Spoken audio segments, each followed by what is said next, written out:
आज की इस वीडियो के अंदर हम बात करेंगे राजस्थान चयन कर्मचारी बोर्ड के द्वारा जो पिछला पेपर लिया गया था हाउस कीपर भर्ती जो थी उसके अंदर 9 जुलाई 2022 को ये पेपर संपन्न हुआ था। दोस्तों किस तरीके से प्रश्न जो है वो पूछे गए थे, इन पे हम चर्चा करने वाले हैं आज की इस वीडियो के अंदर। प्यारे दोस्तों, आपके सामने पहला प्रश्न है हुरडा सम्मेलन जो कि 1734 को हुआ था, यानी 1734 AD 17 जुलाई 1734 की अध्यक्षता में हुआ था। सबसे पहले आपको जानकारी ये होनी चाहिए, देखिए दोस्तों, हुरडा जो स्थान है वो भीलवाड़ा जिले के अंदर पड़ता है ना। मराठा शक्ति पर अंकुश लगाने और मराठों के द्वारा राजपूतानों पर क्या किए जा रहे थे दोस्तों, आक्रमण किए जा रहे थे।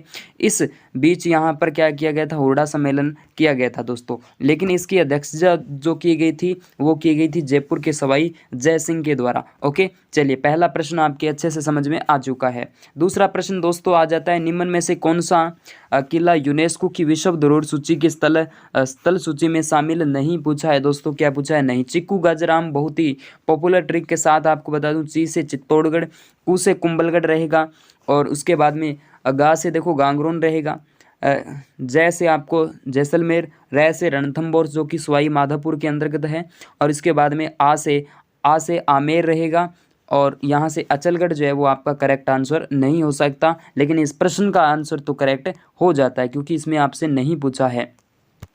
नेक्स्ट, जयपुर के किस शासक ने ब्रज निधि के नाम से कविताएं करते थे दोस्तों?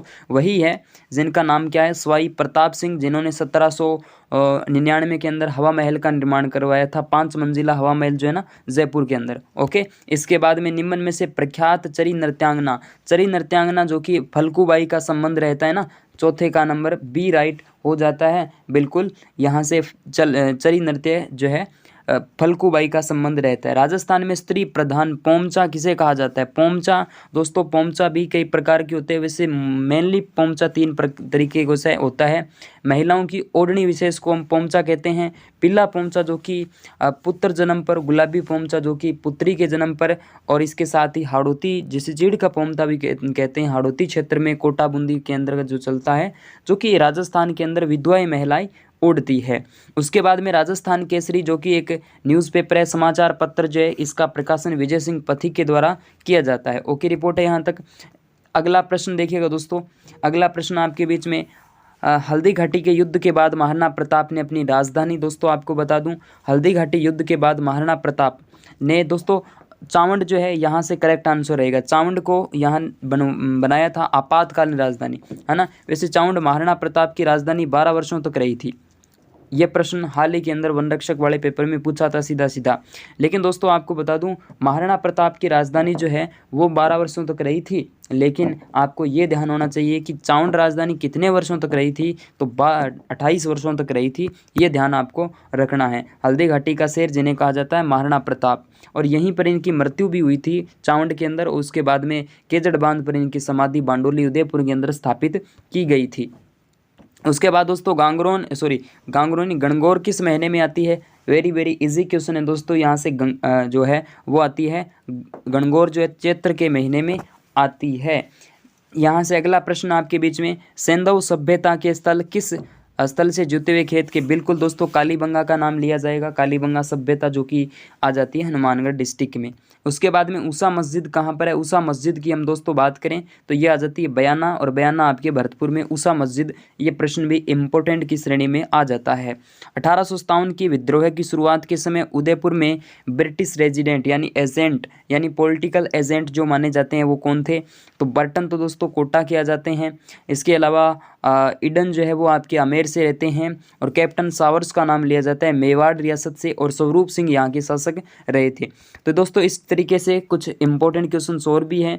वीडियो में आगे बढ़ने से पहले आपसे रिक्वेस्ट रहेगी दोस्तों, वीडियो को लाइक करें, अपने दोस्तों के साथ शेयर करें। इसी तरीके का कंटेंट पढ़ने के लिए चैनल को सब्सक्राइब करके बेल आइकन को प्रेस जरूर करें। और दोस्तों लिंक जो है आपके डिस्क्रिप्शन के दिए जा रहे हैं, अलग जो सोशल मीडिया हमारे और भी जो सोशल मीडिया उनसे आप जुड़ सकते हैं। यहाँ से किसी प्रश्न के अंदर कोई डाउट हो तो मुझे व्हाट्सअप पे करें। व्हाट्सअप नंबर आपको इसी वीडियो के डिस्क्रिप्शन के अंदर दिए जा रहे हैं। क्या है दोस्तों? जो है वो आ जाते हैं एक जनजाति के घरों को कहा जाता है। लेकिन कौन सी जनजाति है वो? तो भील जनजाति के जो घर होते हैं उनको हम कहते हैं, के नाम से जान जाते हैं। इसके बाद में हम बात करें पृथ्वीराज III और मोहम्मद गोरी के मध्य कितने युद्ध लड़े गए थे?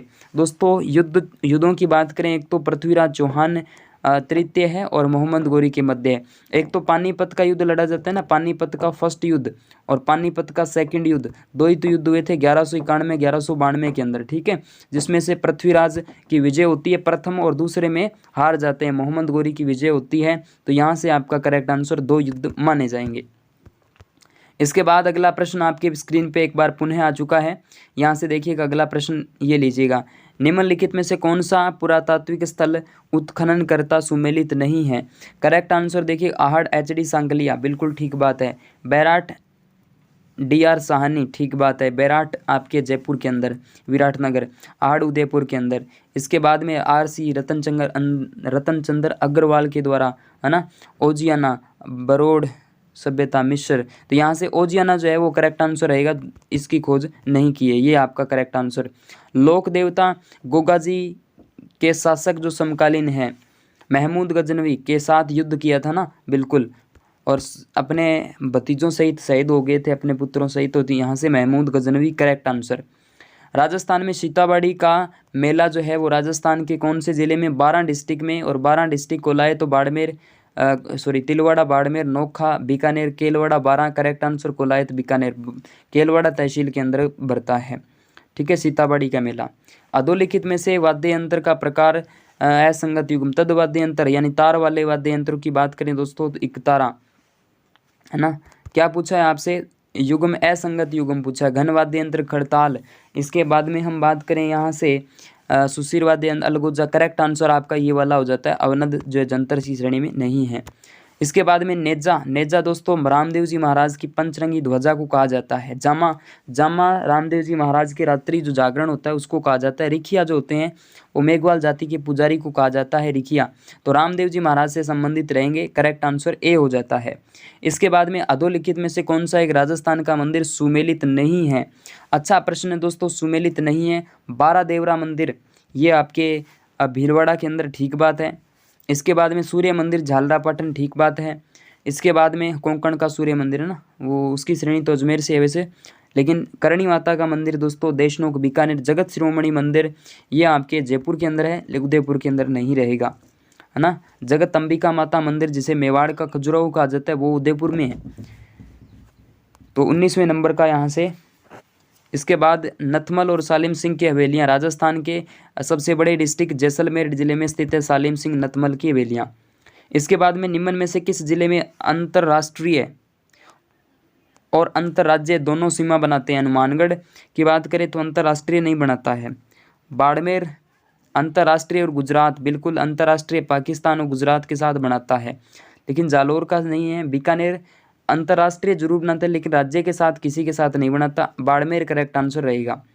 इसके बाद में शोरसान घास के मैदान निम्न में से किस जिले में पाए जाते हैं? किस जिले में स्थित है? 12 जिले की बात कर ली जाती है, 12 डिस्ट्रिक्ट के अंदर स्थित है। निम्नलिखित में से कौन सा खनिज और उत्पादक? देखो दोस्तों टंगस्टन की बात करें तो ये तो बिल्कुल ठीक बात है, नागौर के अंदर, गार्नेट, टोंक के अंदर, वोलेस्टोनाइट सिरोही के अंदर, फेल्सपार के जो भंडार है वो आपके अजमेर डिस्ट्रिक्ट के अंदर है, न कि उदयपुर के अंदर। उसके बाद में राष्ट्रीय उष्ण अनुसंधान केंद्र ये बीकानेर में, दोस्तों करेक्ट आंसर बीकानेर रहेगा। नेक्स्ट अगला प्रश्न आपके बीच में एक बार पुनः आ चुका है, ये लीजिएगा दोस्तों इस तरीके से। 56 का मैदान अवस्थित है। 56 का जो मैदान है दोस्तों वो यहाँ से प्रतापगढ़ और बांसवाड़ा जिले के अंदर आ जाता है 56 का मैदान। इसके बाद अगला प्रश्न, निम्नलिखित में से कौन सी चोटी दक्षिणी अरावली की चोटी अवस्थित नहीं है? दक्षिणी अरावली की बात करें यानी उदयपुर, सिरोही, इनके आसपास। शहर सिरोही के अंदर 1540 सेकंड सबसे ऊंची चोटी है गुरु शिखर के बाद में। दिलवाड़ा ये भी सिरोही में, कमलनाथ उदयपुर के अंदर, और बिलाली ये करेक्ट आंसर रहेगा यहाँ से।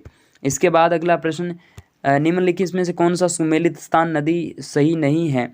अच्छा, जानापाव की पहाड़ी चंबल, बिल्कुल ठीक बात है। गोगुंदा की पहाड़ी यहाँ से बेड़च और नाग पहाड़ से लूणी नदी का उद्गम, ठीक बात है। बिजराल की पहाड़ी से खारी नदी का उद्गम होता है दोस्तों, खारी नदी आसिंद भीलवाड़ा, है ना, देवनारायण जी वाली वो ही।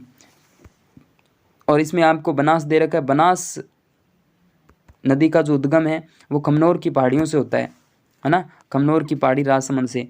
निम्न में से कौन सा संरक्षण रिजर्व जिले जो सुमेलित नहीं है। देखो दोस्तों, बीड़ झुंझुनू में ठीक बात है, सुंदा माता जालोर सिरोही ठीक बात है, रोटू नागौर और गोंगेलाव कहाँ पर है, बीकानेर में नहीं है दोस्तों। कमेंट बॉक्स में ज़रूर बताना कहाँ पर है गोंगेलाव। उसके बाद में अंतिम क्वेश्चन, राजस्थान में राज्य प्रथम वन नीति जो है दोस्तों कब, तो 2010 के अंदर प्रथम वन नीति जो है घोषित कर दी जाती है। प्रथम वन नीति सन 2010 की बात है। टोटल आपके बाद इतने क्वेश्चन जो थे। वीडियो अच्छा लगे तो लाइक करें दोस्तों। Okay, thank you.